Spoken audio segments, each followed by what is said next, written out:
Hello everyone, welcome back to the channel. Today I'm going to be reviewing Don't Worry Darling. Let's get into it. Don't Worry Darling is directed by Olivia Wilde, screenplay by Katie Silverman, story by Carrie Van Dyke, Shane Van Dyke, and Katie Silverman, produced by Olivia Wilde, Katie Silverman, Murray Yoon, Roy Lee, cinematography from Matthew Lebequick, edited by Alfonso Goncalves, music by John Powell. Production companies from New Line Cinema and Vertigo Entertainment. It is distributed by Warner Bros. Pictures. Released on the 6th of October 2022 in New Zealand and the 23rd of September 2022 in the US. The runtime of this movie is 123 minutes, so 2 hours and 3 minutes. The rating of this movie in New Zealand it is rated an R13, and in the US it is rated an R. The genre of this movie it is a horror, thriller, psychological horror, drama, crime film, and mystery. Plot: a 1950s housewife living with her husband in a utopian experimental community begins to worry that his glamorous company may be hiding disturbing secrets. The cast of this movie: we have Florence Pugh as Alice Chambers, Harry Styles as Jack Chambers, Olivia Wilde as Bunny, Gemma Chan as Shelley, Kiki Lane as Margaret Watkins, Nick Kroll as Dean, Chris Pine as Frank, and Timothy Simmons as Dr. Collins. Development: the film was announced in August 2019 after a bidding war amongst 18 studios to acquire the next Olivia Wilde directed project. New Line Cinema won the auction. The original script was written by brothers Carrie and Shane Van Dyke. The screenplay appeared on the 2019 Blacklist. Katie Silverman was brought on to do a rewrite, which became the film's screenplay according to Wilde. The sinister character Frank was inspired by the psychologist, I'm not good with that word, and author Jordan Peterson, whom she described as a pseudo intellectual hero to the incel community. Peterson rejected the characterization, calling Don't Worry Darling the latest bit of propaganda disseminating by the woke, righteous boys and bullies who now dominate Hollywood. Now I'm going to do a little new one. It's called Casting.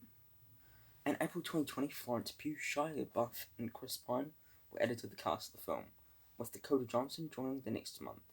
Wilde was originally set to play Pugh's part, and Pugh was originally set to play Wilde's, but they traded roles when Wilde decided she wanted a younger couple at the center of the film.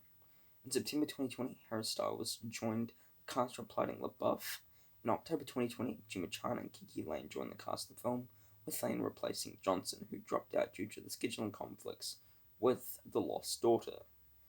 That month, Sydney Chandler, Nick Kroll, Douglas Smith, Kate Berlant, Asif Ali, Timothy Simmons, and Ariel Statlin as Stagel joined the cast. Critical response. On the review aggregator website Rotten Tomatoes, the film has an approval rating of a 38% based on 291 reviews, with an average rating of a 5.4 out of 10. The website's critics' consensus reads, despite an intriguing array of talent on either side of the camera, Don't Worry Darling is mostly muddled rehash over familiar themes. Metacritic gave the film a weighted average score of a 48 out of 100, based on 62 critics, indicating mixed average reviews. Audiences polled by CinemaScore gave the film a grade of a B- on an A+ to an F scale, while those at PostTrack gave the film a 67% overall positive score, with a 53% saying they would definitely recommend it. Critics praised Pugh's performance, the cinematography, and the visual style, but found that the overall film was not satisfying enough. Rotten Tomatoes reported that Styles had a debilitating entertainment turn, and that the reaction to the third act was divided. Reviewing the film following its Venice premiere, Kate Elbert of IndieWire praised the scenography, and cast performances, particularly Pugh's, but found fault with the screenplay summarizing Pugh's outstanding performance and the extraordinary below-the-line craftsmanship are all impeccably re-ended, but they can't overcome the film's rotten core concept. On to my thoughts. Alright, so let's get into the good. Okay, for me, Don't Worry Darling was a great movie for me. Now, I know not many people like this movie, which is a bit sad, but it is their opinion. Anyway, I think the acting from Florence Pugh and Chris Pine were fantastic in this movie, and how they used their emotions on the scale that they were using them, which is fantastic. And yeah, the rest of the cast did great, except one. Well, kind of. I mean, he still did good, which I'll talk about anyway. I think Olivia Wilde did a good job at directing this movie and the acting as well, which isn't easy. So kudos to her for doing that. Now I won't talk about any of the drama of this movie about this because of what the channel was. I really want to skip those parts, and yeah. The production design on this movie was really good, and the first and second act were awesome. On how they were and how you were confused on what was going on, and how it was trippy and how it felt. I really enjoyed it, and then how it all came to an end. The screenplay was really good for me, and yeah, that's really about it. Bad disappointing. Okay, for me, this movie does have its issues for me. Now, everyone is wondering, is Harry Styles good in this movie? Well, for me, his wide range of emotions is just not up there compared to who he's working with. Now, he is young to acting, and he didn't nail it for me in the movie. And yeah, the movie was too predictable, but then we got one twist that really got me. And yeah, I think that there are some characters forgotten about this movie, which was unfortunate. The third act of this movie was the weakest of this movie for me because it was the big finale, and what was happening and everything did not go to my liking, and just splattered it everywhere. And yeah, final thoughts. Okay, for me, Don't Worry Darling was a great movie, but it does have its problems for me.